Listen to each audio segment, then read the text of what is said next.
मैं सबसे पहले मेजर सिवाच आपके साथ शुरुआत करना चाहूंगी। बार बार अलग अलग चीजें वही कही जाती हैं, रिपीट किया जाता है कि अभी सीज फायर चल रहा है, ईरान ने हमारी शर्तों को मान लिया है, ईरान ये कर देगा, ईरान अपना न्यूक्लियर एनरिच प्रोग्राम हमें दे देगा। वो सारी चीजें जो मनवाना चाहते हैं डोनाल्ड ट्रंप, वो कहते हैं कि ईरान ने मान लिया, उसके बाद कहते हैं कि नहीं अभी कुछ नहीं है, अभी फुल स्टॉप लग गया है। ये हो क्या रहा है, क्या चाहते हैं डोनाल्ड ट्रंप? देखो, सच्चाई यह है कि उनका कि दोनों के बीच में जो रेड लाइंस हैं उनके बीच में बहुत बड़ा गैप है। अमेरिका क्या चाहता है? अमेरिका की तीन चीजें हैं जो बड़ी शर्तें हैं कि एक तो स्टेट ऑफ हॉर्मुज बिल्कुल फ्री ओपन हो जाए, जैसे 28 फरवरी से पहले था, उस पर कोई टोल ना लगे। दूसरा कि जो इनरिच यूरेनियम का प्रोग्राम है ईरान का, वो बिल्कुल बंद हो, और जो इनरिच यूरेनियम है उसके पास, उसको या तो किसी दूसरे देश को दिया जाए या उसको डिस्ट्रॉय किया जाए। तो ये जो तीन रेड लाइन है उस पर वो बिल्कुल कॉम्प्रोमाइज नहीं करना चाहता।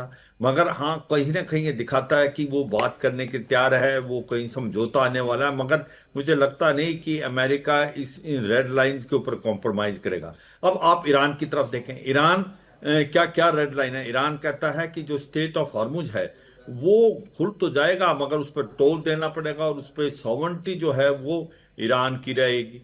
ये एक उसका है। दूसरा वो कहता है जो मेरे एसेट फ्रीज कर रखे हैं $24 बिलियन के, उसके आधे जो है $12 बिलियन अभी देने चाहिए। जो इकोनॉमिक सैंक्शन है उनको भी बिल्कुल अब हटा देना चाहिए। तो ये सच्चाई है, जब तक गिव एंड टेक नहीं होगा इस पे समझौता होना बड़ा मुश्किल है। अब बात आती, क्या ये लड़ाई हो सकती है दोबारा? देखो, उसके चांसेस कम हैं। उसके चांसेस इसलिए कम हैं कि अमेरिका ये लड़ाई अफोर्ड नहीं कर सकता। अमेरिका को पता है कि वो दलदल में फंस गया, तो बड़ी मुश्किल से निकला है। उसकी अभी जो डोनाल्ड ट्रंप के इलेक्शंस हैं मिड टर्म के नवंबर में, उनकी पॉपुलैरिटी डाउन होती जा रही है।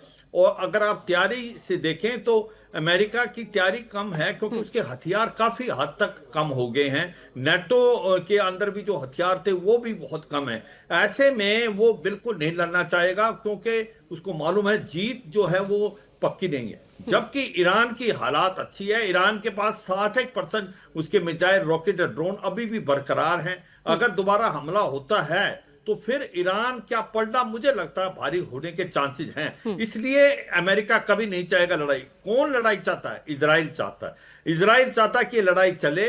वो चाहता है कि जो हिजबुल्ला है उसको हम धकेल दें सेंट्रल लबनान तक, लितानी नदी तक, तो वो पहुंच गए हैं। वो और भी जो शिया डोमिनेटेड एरिया है उसको वो खाली कराना चाहते हैं। वो ये भी चाहते हैं कि ईरान और कमजोर हो। तो इजराइल लड़ाई नहीं बंद करना चाहता। अमेरिका और ईरान बाय एंड लार्ज चाहते हैं कोई बातचीत से हल निकले।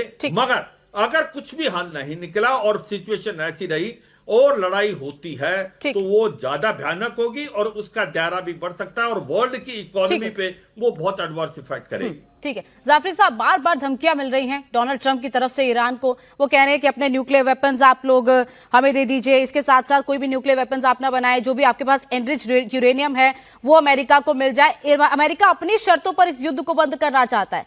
क्या ईरान एग्री होगा, या फिर आपको लगता है कि डोनाल्ड ट्रंप सिर्फ खोखली धमकियां देते हैं, कर कुछ नहीं पाएंगे, क्योंकि वो भी चाहते हैं कि युद्ध दोबारा से शुरू ना हो? जी शुक्रिया, बहुत बहुत आदाब अर्ज करता हूं तमाम पैनलिस्ट को।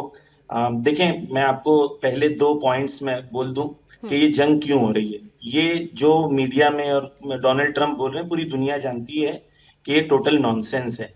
डोनाल्ड ट्रंप को ईरान से ऑयल चाहिए और इजराइल को पड़ोसी देशों पे कब्जा करना है। ये जंग 7 अक्टूबर से लेके अब तक इजराइल ने 1000 किलोमीटर्स पर कब्जा कर लिया है। 500 किलोमीटर सीरिया में, 200 किलोमीटर गाजा में और 300 किलोमीटर लेबनान में। तो एक वो चौधरी है जो जमीनों पे कब्जा करना चाहता है, और एक लुटेरा है, गुंडा है जो ऑयल पे कब्जा करना चाहता है। ये जंग की रियल वजह है।